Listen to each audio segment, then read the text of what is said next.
ये जो बाल गिरना शुरू हो जाते हैं, हेयर फॉल, इसकी पहले तो सीधी सीधी वजह बता दें। बहुत से लोग कहते हैं जी वजह इसकी कुछ भी नहीं होती। तो हेयर फॉल की कोई वजह होती है और ये किस एज में स्टार्ट हो सकता है? अच्छा, बगैर वजह के हेयर नहीं फॉल होते हैं तो वजह तो लाजमी होती है। कुछ लोगों की जेनेटिक फैक्टर होता है, यानी कि विरासती उनके बाल जो उनसे है ना वो वीक हो रहे हैं, जिसको हम एंड्रोजेनेटिक एलोपेशिया कहते हैं, आम जबान में कहते हैं जी विरासती बाल जड़, जिसमें मर्दों के दरमियान वाले एरिया के बाल गिर जाते हैं और ख़वातीन में पूरे सर से बाल गिर रहे होते हैं और सेंटर जो उनकी एक मांग होती है ना वो चौड़ी होने लग जाती है। जेनेटिक फैक्टर्स भी होते हैं। न्यूट्रिशनल डेफिशिएंसी के फैक्टर्स बहुत ही कॉमन है, मतलब अगर आयरन डेफिशिएंसी है तो बाल गिरेंगे, विटामिन डी डेफिशिएंसी है बाल गिरेंगे, जिंक है, विटामिन B12 है, विटामिन ई, इन सब का रोल है। तो अगर खुराक अच्छी नहीं रखेंगे ना तो कोई ना कोई मसले होने ही हैं फिर बाद में हमें ना, तो उसकी वजह से बाल गिर जाएंगे। फिर कुछ हमारी ना हार्मोनल बीमारियां हैं, उसके साथ बाल गिर जाते हैं, हार्मोनल इम्बैलेंसेस के साथ। फिर अगर किसी को जैसे ख़वातीन में हमल के कुछ अरसे के बाद जब वो प्रेगनेंसी से फारिग हुई हैं उसके बाद बाल गिरते हैं, उसको हम टीलोजेन इफ्लूवियम कहते हैं। इसी तरह किसी को हाई ग्रेड फीवर कुछ दिन के लिए रहा, जैसे टाइफॉइड है, डेंगी, कोविड, मलेरिया, इन सब के बाद भी बाल गिर रहे होते हैं। फिर कुछ लोगों के बाल इसलिए गिर रहे होते हैं कि वो हेयर कॉस्मेटिक्स बहुत ज़्यादा यूज़ करते हैं, स्ट्रेटनिंग करवा रहे हैं, पर्मिंग कर रहे हैं, हेयर डाई ज़्यादा यूज़ कर रहे हैं। तो कुछ लोगों का इसकी वजह से बाल गिर रहे होते हैं। तो कोई ना कोई वजह तो होती है, ठीक है। उस वजह को आइडेंटिफाई कर लें, उसका इलाज कर लें तो बाल वापस आ जाएंगे। हाँ, अदर देन एंड्रोजेनेटिक एलोपेशिया जो विरासती बाल झड़ है उसको हम पूरी तरह नहीं ख़त्म कर सकते, लेकिन उसको काफ़ी हद तक स्लो डाउन किया जा सकता है।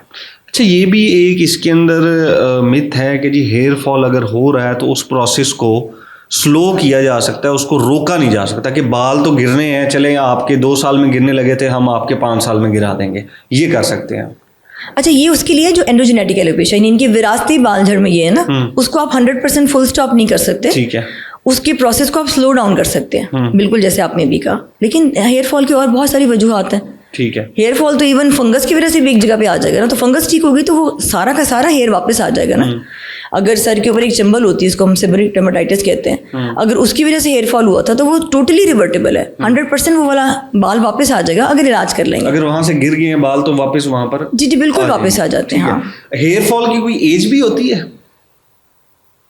अच्छा, किस एज में ये ज्यादा हो? आप कौन सा हेयर फॉल की बात करें? आप जेनेटिक की बात कर रहा हूँ और दूसरे की भी बात, ठीक है। अच्छा, देखिए वाला दोनों पैरेलल लेके देखिए ये कि जैसे अगर बालों की या सर की जिल्द की फंगस है तो वो तो आमतौर पे बच्चों में ही ज्यादा कॉमन है, ठीक है। तो फंगल इन्फेक्शन के साथ जो बाल गिर रहा है वो तो आमतौर पे हमें बच्चों में ज्यादा मिलता है। 10-12 साल तक के बच्चों में, छोटे से शुरू करके, उनमें वो बाल ज्यादा गिरे हुए होते हैं, तो वो बिल्कुल ठीक हो जाते हैं। आप जब इलाज करेंगे वो बिल्कुल ठीक हो जाएंगे। लेकिन अगर जो विरासती बाल झड़ है तो वो आजकल ना हर जनरेशन में पहले से अर्ली प्रेजेंट कर रहा है। जैसे अगर किसी के वालिद के गिरे थे 45 साल की उम्र में तो 30 साल की उम्र में गिर रहे हैं। किसी के अगर 35 साल की उम्र में उसके वालिद का मतलब सिर्फ ये नहीं कि वालिद से आ रहा है, ये पूरा एक ट्री होता है, फैमिली ट्री। पेरेंट्स के सिबलिंग्स यानी कि पेरेंट्स के बहन भाई और पेरेंट्स के पेरेंट्स, ये सारे भी हमारे फैमिली ट्री में शामिल होते हैं। तो वो फिर अर्ली ऑनसेट आ जाता है ना, तो वो फिर बहुत अर्ली भी हम 18 साल के बच्चों को भी देख रहे हैं कि 18 साल के लड़कों में भी बाल उसी तरह से गिर रहे हैं जैसे सेंटर वाला एरिया बॉल्ड होने लग जाता है। अब 2 किस्म के हेयर फॉल हो रहे हैं, एक विरासती आप बता रही हैं और एक आप कह रही हैं कि कोई डेफिशिएंसी हो गई है या कोई वहाँ पर इन्फ्लेमेशन हो गई है तो उसके या बीमारी हो गई है कुछ इस तरह का। अब ट्रीटमेंट दोनों के लिए सेम है, अलग है, क्या है? बिल्कुल अलग है। अच्छा, जिस वजह से हो रही है उसका ट्रीटमेंट करना ना। क्या है ट्रीटमेंट? अच्छा, विरासती के लिए डिफरेंट चीज़ें हैं। उसके लिए एक तो ये कि विरासती फैक्टर को तो हम कंट्रोल नहीं कर सकते, लेकिन अगर साथ में डेंड्रफ है तो वो तो कंट्रोल हो सकती है। साथ में उसको विटामिन डेफिशिएंसीज हैं तो वो हम कंट्रोल कर सकते हैं, ठीक है। तो हम वो वाले फैक्टर साथ लेके चलते हैं, उनको चेक कर लेते हैं। कुछ सप्लीमेंट्स होते हैं जो रिक्वायर्ड हैं तो हम दे देते हैं, जिनका हेयर ग्रोथ में प्रूवन रोल है, ठीक है, वो ऐड कर लेते हैं। फिर लगाने वाले स्प्रेज होते हैं, कुछ खाने वाली दवाइयाँ होती हैं, फिर इसके लिए PRPs हैं, स्टेम सेल थेरेपीज हैं, एक्सोसोम्स हैं, स्कैल्प थ्रेड्स हैं, बहुत सारी ऑप्शंस हैं। तो ये नहीं कहा जा सकता कि किसी के बाल, अगर उसको चाहते हैं कि बाल सर पे मौजूद हों और उसको बगैर बालों की लाइफ गुजारनी पड़े, बहुत सारी ऑप्शंस हैं और मोर और लेस सारी इफेक्टिव हैं अगर आप स्टेप वाइज चल रहे हैं। हाँ, लेकिन सारे नहीं वापस आएंगे ना। अगर वो जेनेटिक पैटर्न है ना, एंड्रोजेनेटिक एलोपेशिया है, तो हम तकरीबन 40% तक बाल जो है ना वो वापस ला सकते हैं। लेकिन अगर किसी के बहुत ज्यादा बाल गिर चुके हैं कि सेंटर वाला एरिया बिल्कुल बॉल्ड हो गया है, तो फिर सिर्फ इन चीजों के साथ बाल वापस नहीं आएगा, फिर हमें हेयर ट्रांसप्लांट के ऑप्शन पे जाना पड़ेगा। तो हेयर ट्रांसप्लांट से तो आप सारा एरिया भी भर सकते हैं। अब हेयर ट्रांसप्लांट में कुछ लोगों को ये भी देखा कि वो हेयर ट्रांसप्लांट के बाद भी उनके बाल आए और फिर गुम हो गए। बिल्कुल बिल्कुल, इसलिए कि अगेन जेनेटिक है ना, जेनेटिक पैटर्न है, तो हेयर ट्रांसप्लांट की भी अपनी एक लाइफ है।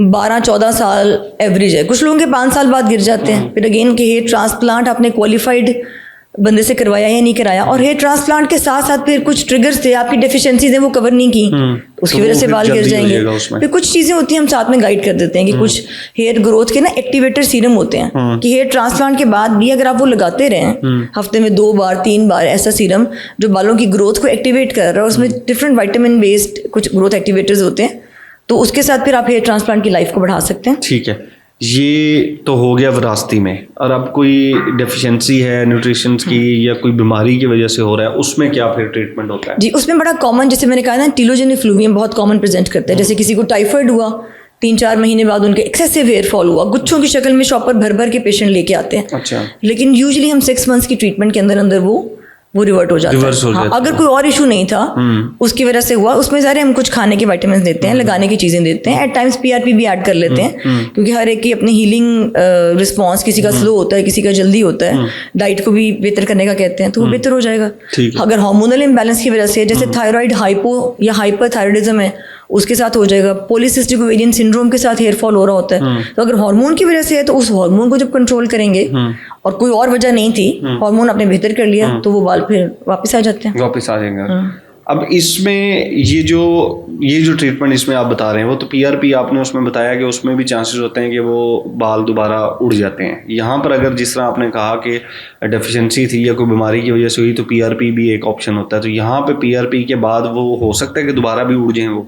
अच्छा, तो देखिए, बीमारी का जितनी भी बीमारी वाली हमने कॉजेज की है ना, डेफिशिएंसीज, इंटरनल डिजीजेज या स्किन की, जिल्द के ऊपर की डिजीजेज, ठीक है, उसका डायरेक्ट इलाज बिल्कुल भी पीआरपी नहीं है। देखिए, ये तो इतनी क्वैकरी है, लोग आते हैं, जिल्द बाद में चेक करो, सर के अंदर और कुछ नहीं तो लीखें मौजूद होती हैं, जिसको हम पेडिक्लोसिस कहते हैं, मतलब जुएं होना बड़ा कॉमन है। और लोगों ने 8-8 सेशंस, बिलीव मी, इससे भी ज्यादा पीआरपी करा के आए हुए होते हैं, और जब एक दफा सिर्फ नजर डालो तो पता चलता है उसमें अंदर लीखें थी। आप सिर्फ उसी को ठीक कर देते हैं, सारे बाल वापस आ जाते हैं। तो एक ऐसा नहीं है कि सिर्फ पीआरपी ने बाल उगाने, वो मैंने आपको one of the treatment options दिए हैं, उसके लिए उनका जो इलाज है उसको करना है। अगर वो मसला दोबारा नहीं आएगा तो बाल नहीं झड़ेंगे। अगर वो मसला दोबारा आ जाए, कोई इन्फेक्शन है, अगर दोबारा हो गई तो फिर उसके साथ दोबारा बाल गिर सकते हैं। ठीक हो गया, thank you so much. Welcome.